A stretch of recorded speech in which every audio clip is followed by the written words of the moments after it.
A U.S. military strike was carried out inside Venezuelan territory, targeting a remote dock facility along the country's coast. The operation was later acknowledged at the highest political level in Washington. While official details remain limited, the message was clear. The United States is now willing to act directly inside Venezuela. And here's where it gets even more interesting. At the exact same time, US MQ-9 Reaper drones were being tracked flying over the Caribbean, operating out of Puerto Rico. Some of them carrying unusually heavy weapons loads. These are not experimental aircraft.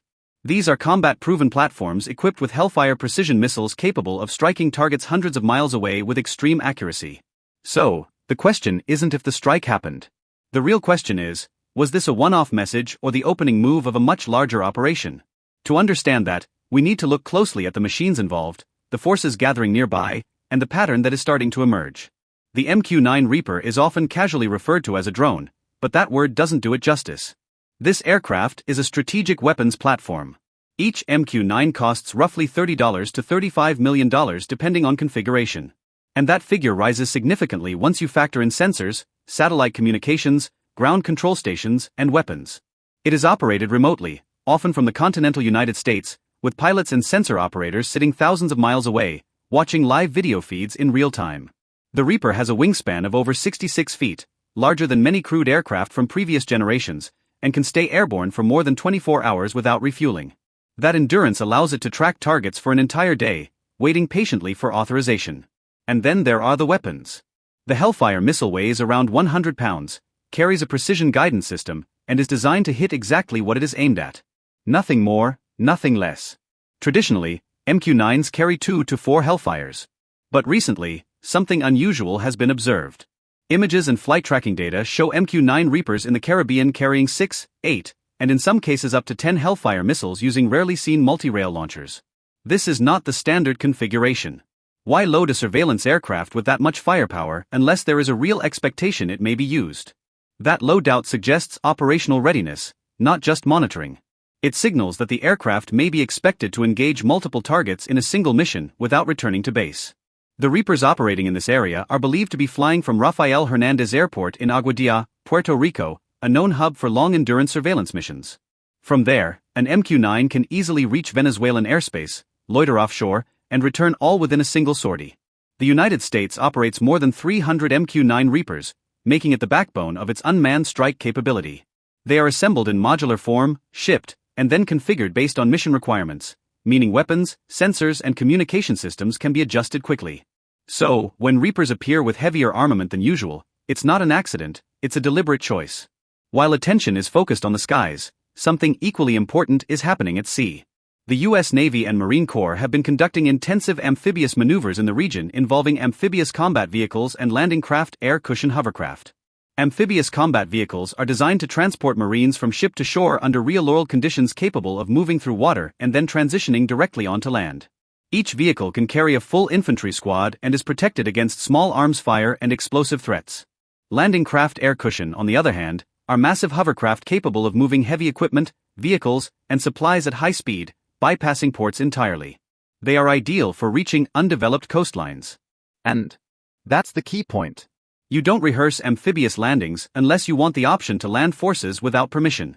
These maneuvers go far beyond routine training.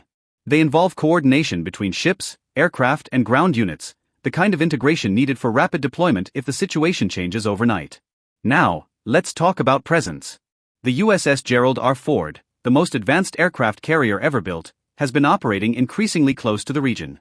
This ship alone represents an entire moving air base capable of launching dozens of aircraft per day. The Ford is accompanied by guided missile destroyers equipped with advanced radar systems and long-range interceptors. Together, they form a carrier strike group capable of dominating airspace, sea lanes, and coastal regions. At the same time, the USS Ioima, an amphibious assault ship, has been active with marine units and landing craft. When a carrier strike group and an amphibious ready group operate in the same region, it's not coincidence. It's layered capability, air power, sea control, ground deployment, all in one place. None of this works without logistics. Over recent weeks, U.S. cargo aircraft and aerial refueling tankers have surged into the Caribbean. These aircraft don't make headlines, but they are essential. They allow surveillance planes to stay airborne longer, fighters to extend their range, and transport missions to continue without interruption. Tankers like the KC-135 and KC-46 effectively stretch the reach of U.S. air power by thousands of miles. Logistics tell the real story. You don't move this many support assets unless you expect operations to continue and possibly expand. Another development that cannot be ignored is what's happening at U.S. air bases in the region, especially Puerto Rico. Over recent weeks, F-35 stealth fighters have been arriving in growing numbers, rotating through bases on the island. The F-35 is not a patrol aircraft. It is a fifth-generation fighter designed to penetrate defended airspace, collect intelligence, and strike targets before they even know it's there.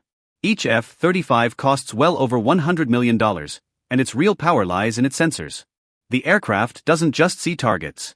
It fuses data from radar, infrared, electronic signals, and other aircraft, acting as a flying command node. When F-35s show up in increasing numbers, it usually means one thing.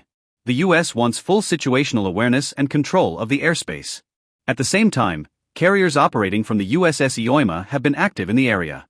These aircraft are designed for short takeoff and vertical landing, making them ideal for amphibious operations. Harriers can operate close to the coastline, supporting forces ashore without needing large runways. And then there are the Growlers. These aircraft don't drop weapons. They control the electromagnetic battlefield.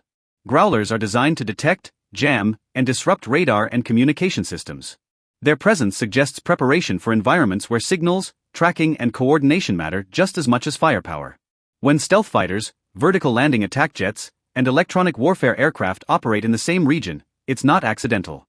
It's a layered air strategy, offense, support, and control, all moving into position. So, the real question is, are we witnessing the peak of a show of force or just the beginning? Thank you for watching. If you found this analysis useful, don't forget to like the video, subscribe to the channel, and turn on notifications so you don't miss future updates. And as always, I'd like to hear your thoughts.